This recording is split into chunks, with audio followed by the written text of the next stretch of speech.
पर्वतीय प्रवासी जन कल्याण समिति पंजीकृत इंदिरापुरम द्वारा सामाजिक समरसता बैठक का आयोजन किया गया। बहुत बड़ी संख्या में क्षेत्र के उत्तराखंड प्रवासियों ने आकर इस बैठक में अपनी अपनी भागीदारी सुनिश्चित की। ये बैठक SG public senior secondary school Vasundhara में हुई, जिसमें बहुत बड़ी संख्या में प्रवासी आए और आपस में भविष्य में एकजुट होकर समाज को आगे बढ़ाने की बातों पर सहमति की गई। आज के इस कार्यक्रम में मुख्य अतिथि के तौर पर doctor Gurpreet Singh rummy oxygen man रहे, जिन्होंने सभी को धन्यवाद देते हुए भविष्य में सभी प्रकार की समाज के लिए सहयोग और सहायता का भरोसा दिलाया। वहीं कार्यक्रम के संगठन के अध्यक्ष सागर रावत ने भी अपने वचन दोहराते हुए भविष्य में एक होकर आगे चलने की बात कही। आज की बैठक में सर्वप्रथम सभी आए हुए प्रबुद्ध लोगों ने दीप जलाकर कार्यक्रम का शुभारंभ किया। वहीं स्कूल के बच्चों ने उत्तराखंड के गीत और नृत्य प्रस्तुत किए, जिसने आए हुए सभी लोगों का मन मोह लिया। कुछ गणमान्य लोगों ने अपने अपने विचार व्यक्त करते हुए सभी को एकजुट होकर आगे बढ़ाने की बात कही। इस आयोजन में दिनेश बडोला, राजेंद्र दिमरी, गिरीश जुयाल, उमेश बंदिनी, विनोद कपतियाल, प्रेम कुकराती, कमल खट्टी, दीपक भट्ट, चिरंजी लाल भट्ट, चंपा मनराज, मंजू मैखुरी, नंदन मेहता, सुबोध कोटनाला, आशीष नेगी और संस्था के तमाम गणमान्य ने अपनी अपनी सेवाएं दी। एसजी पब्लिक स्कूल के असिस्टेंट डायरेक्टर एसके शर्मा का भी सागर रावत ने हृदय से धन्यवाद दिया, जिनके सहयोग से यह बैठक सफलतापूर्वक संपन्न हुई। वहीं हमारे चैनल के संपादक मुकेश जौहरी और नूतन पटवाल को विशेष सहयोग के लिए सम्मानित किया गया। अंत में सभी के भोजन की उचित व्यवस्था थी, जिसमें संजय चौहान के पहाड़ी घरात की तरफ से पहाड़ी व्यंजन बनाए गए थे। आज इस कार्यक्रम में आए सभी संस्था के तमाम गणमान्य लोगों का स्वागत किया गया और सभी को शाल और संस्था के प्रतीक चिन्ह देकर सम्मान किया गया। नूतन पटवाल के साथ सौरभ गोस्वामी की विशेष रिपोर्ट।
एडमिन इंचार्ज हैं, उनका एक बार पुनः धन्यवाद।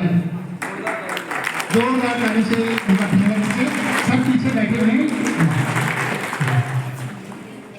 बढ़ाने का काम किया और हर काम को बड़े तन मन और धन से करते हैं। मुझे बड़ी प्रसन्नता होती है। उसी में हमारे पर्वतीय प्रवासी जन कल्याण समिति के सभी सदस्य उनके साथ कंधे से कंधा मिलाकर सहयोग करते हैं। ये कार्य कैसे होगा हम, लेकिन इसके लिए एक जो मैंने महसूस किया, क्योंकि मैं गांव में जाती रहती हूँ, तो मैंने ये देखा कि हमारे गांव के बच्चे भी और यहाँ के बच्चे भी सब हिंदी में बात करते हैं। मैं आप लोगों से विनम्र निवेदन करती हूँ कि कृपया अपने बच्चों को अपनी भाषा जरूर सिखाएं। जब हम कहीं भी जाते हैं तो वहाँ देखते हैं कि हर कोई अपनी भाषा में बात कर रहे होते हैं। सिर्फ हम पहाड़ी लोग ही हैं जो अपनी भाषा को छोड़कर हम हिंदी यूज करते हैं, हिंदी भाषा में बोलते हैं। ये मुझे बहुत जगह जाने पे, गांव जाने पे, कहीं भी जाए तो मुझे बहुत दर्द होता है इस चीज का कि अगर सोचे किस बात से कहलाएंगे, कैसे पता चलेगा कि हम उत्तराखंड के हैं जब हमारे बच्चों को, हमारी पीढ़ी को अपनी भाषा ही नहीं आएगी। मैं एक बार पुनः आप सभी को धन्यवाद देती हूँ कि आप लोगों ने उत्तरायणी मकरानी कौथिग को एक यादगार कौथिग बना दिया। इतने कम समय में, इतने ठंड होने के बावजूद भी आप लोगों ने पूरा सहयोग दिया और पर्वतीय प्रवासी जन कल्याण समिति से जुड़ने पर मैं अपना गौरव समझती हूँ कि मैं इस समिति से जुड़ी हूँ और हमेशा जुड़ी रहूंगी। धन्यवाद। स्वयं के लिए संगठित होना क्या है? विकृति है। विकृति क्या है मैं बताता हूँ। विकृति, प्रकृति और संस्कृति। उत्तराखंड का व्यक्ति संस्कृति के लिए जीता है। विकृति को अगर हमें समझना हो, 3 दोस्त हैं, उसमें से एक दोस्त जो है दूसरे से छीन करके खा जाता है, तो वो विकृति है। एक वैसा व्यक्ति है जो अपने बारे में सोचता है और अपने ही हिसाब से चलता है, वो क्या है? प्रकृति है। सिर्फ अपने बारे में सोचना, खुदगर्जी के बारे में सोचना, ये प्रकृति है व्यक्ति की। और संस्कृति क्या है? स्वयं के साथ साथ पूरे समाज के बारे में सोचना, पूरे समाज को आगे बढ़ाना, पूरे समाज को सही दिशा की ओर बढ़ाना। ये कार्य उत्तराखंड का व्यक्ति, उत्तरांचल का व्यक्ति करता है। अगर हम उत्तरांचल के व्यक्ति को संगठित करते हैं तो हम पूरे देश की संस्कृति, सभ्यता और जीवन मूल्यों के साथ साथ पूरे भारत को संगठित करते हैं। और भारत जब संगठित होगा तो पूरा विश्व जो है विश्व गुरु के रूप में भारत खड़ा हो जाएगा। लेकिन आपने देखा होगा कि सागर रावत जी नीचे बैठे हुए हैं। तो जो संगठित करने वाला व्यक्ति है वो कभी अपने आप को आगे नहीं रखता, वो दूसरों को आगे करता है, हमेशा दूसरे को आगे करता है। ऐसा भाव जब हमारे अंदर आ जाएगा कि दूसरे को आगे करना, दूसरे को आगे बढ़ाना, तब हम सही मार्ग में संगठित होंगे। है कि अपने साथ आज के जो हमारे कार्यक्रम के मुख्य अतिथि हैं गुरप्रीत सिंह रम्मी जी, जो ऑक्सीजन मैन ऑफ इंडिया भी कहा जाता है उनको, और वो उत्तराखंड से भी जुड़े हुए हैं। तो मैं सागर जी से रिक्वेस्ट करूंगा, दोनों का हार्दिक स्वागत है और मैं मंच श्री सागर जी को देना चाहता हूँ। बोलो बद्री विशाल की, बद्री विशाल की। आज हमारे बीच में हमारे बहुत ही सम्मानित और समाज को भावपूर्ण रूप से देखने वाले ऐसे व्यक्तित्व आदरणीय गुरप्रीत जी रम्मी जी हमारे बीच में उपस्थित हुए, तो मैं मानता हूं कि हमारा देवभूमि का समाज बहुत धन्य हुआ। जैसे कि आप सब लोग इनके बारे में नहीं जानते होंगे, लेकिन कुछ लोग जरूर जानते होंगे। इंदिरापुरम में एक गुरुद्वारा है, जिस गुरुद्वारा में हम लोग भी स्मरण के लिए जाते हैं। और मैं मानता हूं कि 2020 से पहले जब गुरुद्वारा का एक नवीनीकरण का कार्य चल रहा था, उस दौरान से और आज तक वर्तमान में, और जिस प्रकार से कोरोना काल के अंदर आदरणीय गुरु रम्मी जी ने कार्य किया है, हम तो हमारे प्यारे नाम से, हम रम्मी जी के नाम से ही भाई को बाप बोलते हैं। और कोरोना काल के अंदर जिस प्रकार से मानवता के लिए कार्य करने का काम भाई रम्मी जी ने किया है, मैं मानता हूं कि मैं उनको सत सत नमन और 100 बार प्रणाम करता हूं। उन्होंने मानवता को हमेशा ऊंचाइयों पर रखते हुए, हमारी एक आवाज में अगर किसी के घर हमने एम्बुलेंस भेजने का कार्य किया हो या दवाई भेजने का कार्य किया हो और हमने अगर फोन कर दिया हो, तो भाई ने वहीं पे सबकी मदद के लिए आगे आने का काम किया। ऐसे में अपने बड़े भाई का इस देवभूमि समाज के बीच में उपस्थित होने पे बार बार स्वागत अभिनंदन करता हूं। और मैं चाहता हूं कि मैं अभी हाल ही में जो हमारा उत्तरणी मकरणी का कार्यक्रम समाप्त हुआ, उस कार्यक्रम में भाई बाहर थे, आ नहीं पाए थे, तो मैं चाहता हूं कि आज हमारे बीच के बड़े गणमान्य, हमारे समाज के भी गणमान्य मंच पे हैं, मैं चाहता हूं कि उनके हाथों से उनका एक भव्य स्वागत हो। आदरणीय दिनेश बड़ोला जी, चिरंजीव लाल भट्ट जी, यहाँ पे हमारे मोमेंटो है और सॉल है, कृपया उसको मंच पे देने की कृपा करें। आदरणीय दिनेश बड़ोला जी। सभी मेरे लिए बहुत ही जिम्मेदार लोग हैं। मैं चाहता हूं कि आदरणीय गरुड़ा जी आप आए और आदरणीय भाई साहब गिरीश जुयाल जी का स्वागत करें फूलमाला से। हमारे सारे मेरे भाई बहन और हमारे बुजुर्ग और मेरे ब्रदर सरदार सिंह रावत, आपने अपने इस प्रोग्राम में मुझ जैसे एक छोटे व्यक्ति को सम्मानित किया। इस चीज़ का मैं आभारी रहूँगा। मेरे लायक कभी कोई सेवा हो, उसके लिए आप मेरे छोटे भाई सरदार सिंह रावत को याद कर सकते हैं।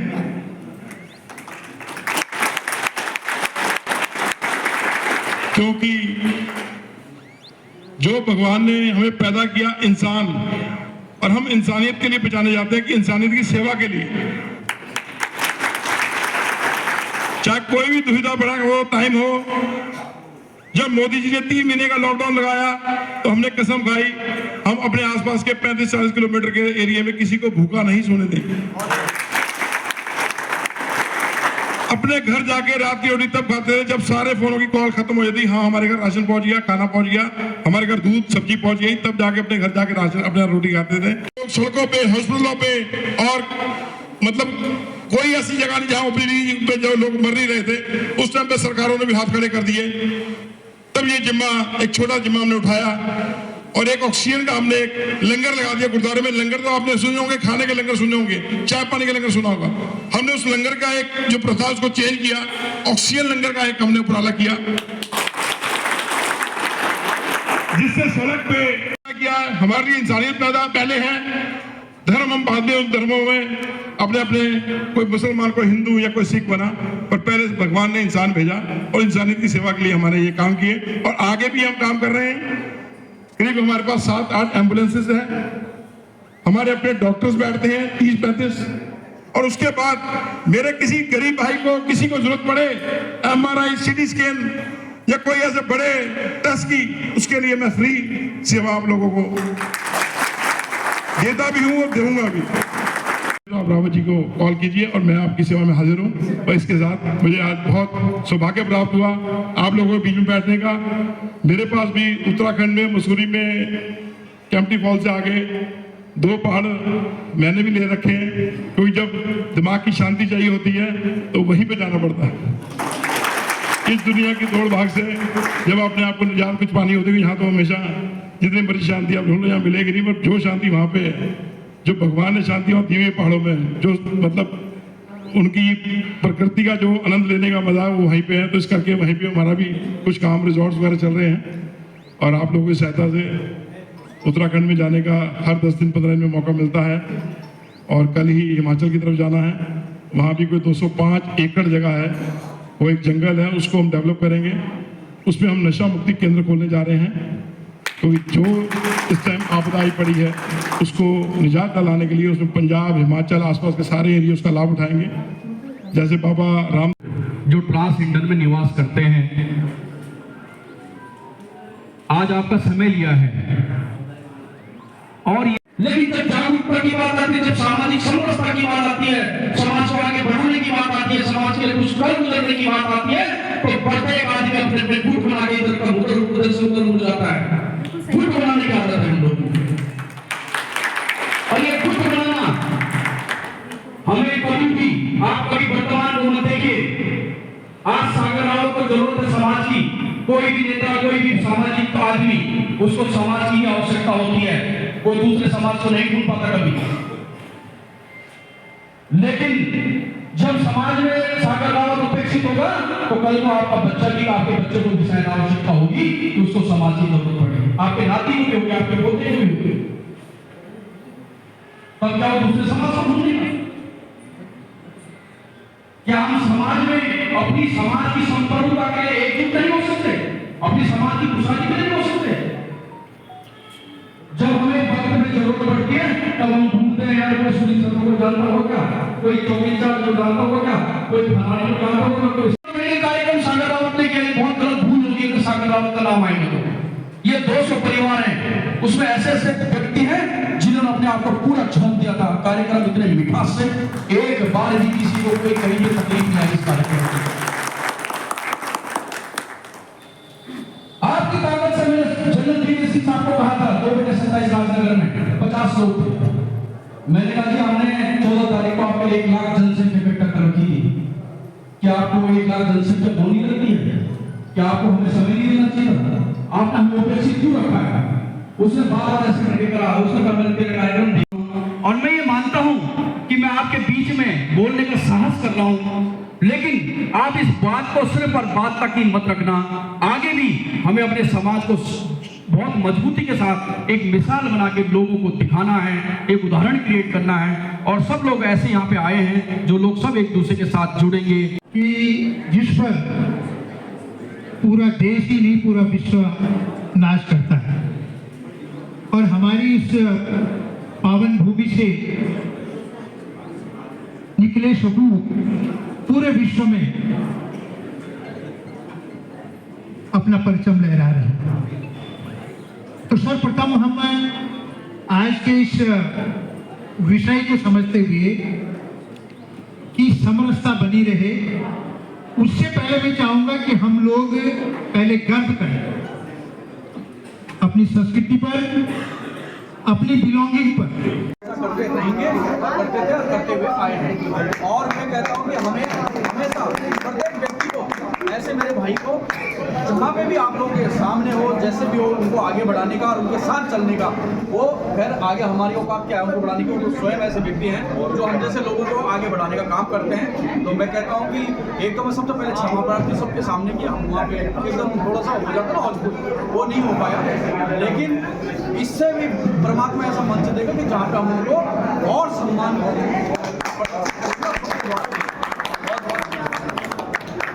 कुमाऊं हम एक बार जब ले जाएंगे तो हमारी संस्कृति जानेंगे, वो डांडी काठियों के बारे में जानेंगे।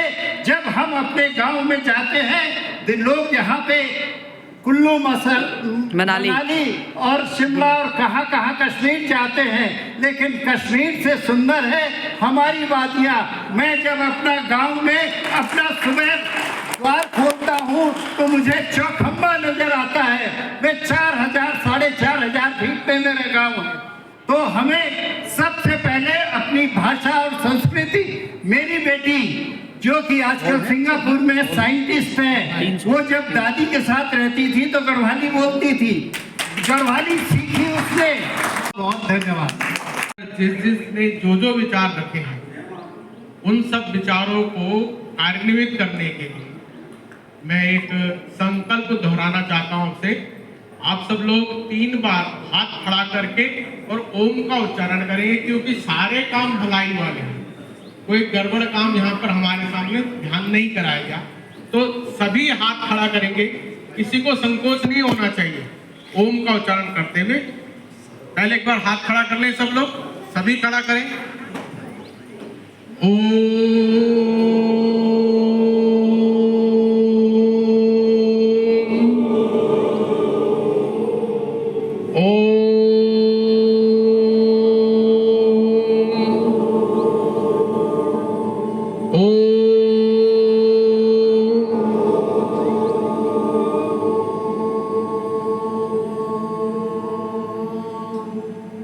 देने के लिए हमें आए, आप सब लोग यहाँ पे आए, मैं आपका तहे दिल से धन्यवाद और आभार व्यक्त करता हूँ। और हम सब लोग साथ में